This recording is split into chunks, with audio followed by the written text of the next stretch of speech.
Hello friends, எல்லோரும் எப்படி இருக்கீங்க? நாங்கள் ரொம்ப நல்லா இருக்கோம்.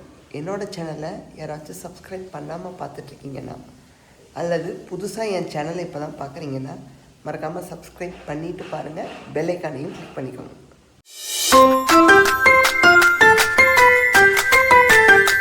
நம்ம சேனலில் என்ன ரெசிபி பார்க்க போகிறோன்னா ஒரு சிக்கன் கிரேவி தாங்க பார்க்க போகிறோம். ரொம்ப சிம்பிளாக குயிக்காக டேஸ்டியாக பண்ணக்கூடியது. வீட்டில் உள்ள விஷயத்தை வச்சு குயிக்காக பண்ணிட போகிறோம். இது வந்து ரைஸ்க்கும் நல்லாயிருக்கும், சப்பாத்திக்கு இட்லி தோசைக்கெல்லாம் அற்புதமாக இருக்கும். வாங்க எப்படி பண்ணலான்னு பார்த்துடலாம். ஸ்கிப் பண்ணாமல் பாருங்கள். சிக்கன் கிரேவி பண்ணுறதுக்கு ஃபஸ்ட்டு சிக்கனை நல்லா வாஷ் பண்ணிவிட்டு குக்கரில் வந்து சிக்கனை ஆட் பண்ணிக்கோங்க. அடுத்து கொஞ்சமாக மஞ்சத்தூள் சேர்த்துட்டு இஞ்சி பூண்டு விழுது ஒரு பிஞ்சு உப்பு சேர்த்து நல்லா வதக்கி விட்டுக்கோங்க. வதங்கின பின்னாடி ஒரு அரை டம்ளருக்கு தண்ணியை ஊற்றி குக்கரை மூடி ஒரு 3-4 விசில் வச்சுக்கோங்க. எந்த அளவுக்கு சிக்கன் வெந்து வருமோ அத்தனை விசிலில் வச்சு எடுத்துக்கோங்க. 2 விசிலில் வெந்துடும்னா போதும்.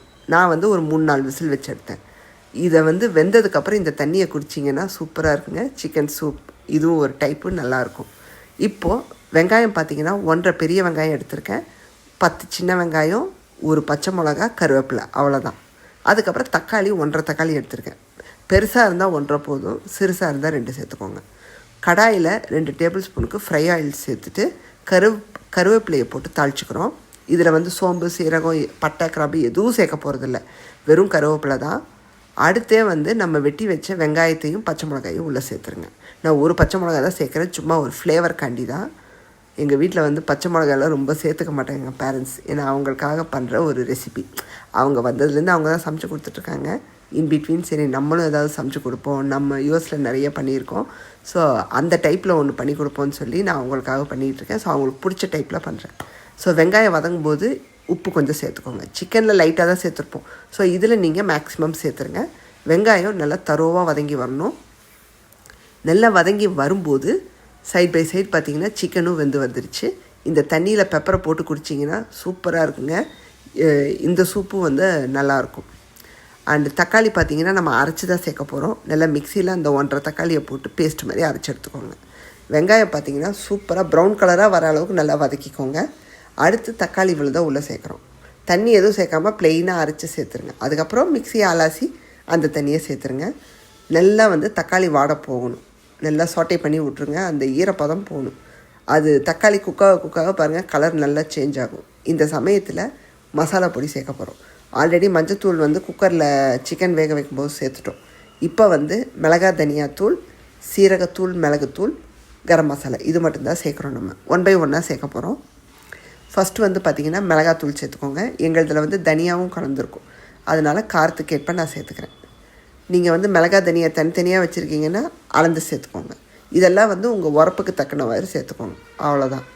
சேர்த்துட்டு நல்லா வதக்கி விட்டுட்டு அடுத்தது மிளகு, சீரகத்தூள் சேர்க்குறோம். எங்கள் வீட்டில் மிளகு, சீரகம் ஒன்றா போட்டு அரைச்சி வச்சுருவாங்க ரசத்துக்காக. அண்ட் இது வந்து எக்குக்கு போடவும் நாங்கள் வச்சுப்போம், ஆம்லேட்டுக்கெல்லாம் போட. ஸோ அதிலிருந்து ஒரு 2 ஸ்பூனுக்கு நான் சேர்க்குறேன். இந்த குட்டி ஸ்பூனில் 2 ஸ்பூன் நான் சேர்க்குறேன். நீங்கள் வந்து தனித்தனியாக வச்சுருக்கீங்கன்னா ஒரு 1/4 ஸ்பூன் சேர்த்துக்கோங்க, போதும். அப்புறம் உரப்பு வந்து அதிகமாகிடும். தேவைப்பட்டால் கடைசியில் உங்களுக்கு பத்தலைன்னா சேர்த்துக்கோங்க, அவ்வளோதான்.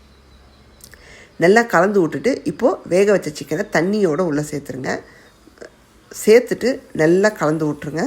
சூப்பராக உங்களுக்கு அந்த மசாலாவோட இப்போ சிக்கன் வந்து நல்லா வந்து குக்காகி வரணும். ஆல்ரெடி குக்கானது தான், பட் இந்த மசாலாவோட ஒன்று சேரணும். கடைசியாக கரம் மசாலா தூள் ஒரு 1/4 ஸ்பூனுக்கு சேர்த்தா போதுங்க, ரொம்ப தேவையில்லை.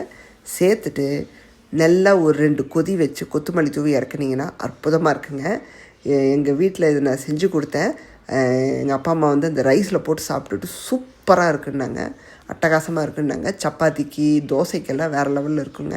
Must try. ரொம்ப ரொம்ப சிம்பிள், வீட்டில் இருக்கிற பொருளை வச்சே பண்ணக்கூடியது. கொத்தமல்லி தூவி இப்போ பாருங்கள், அப்படியே உங்களுக்கு எந்த கன்சிஸ்டன்சியில் வேணுமோ அந்த கன்சிஸ்டன்சியில் இறக்கிடுங்க, அவ்வளோதான்.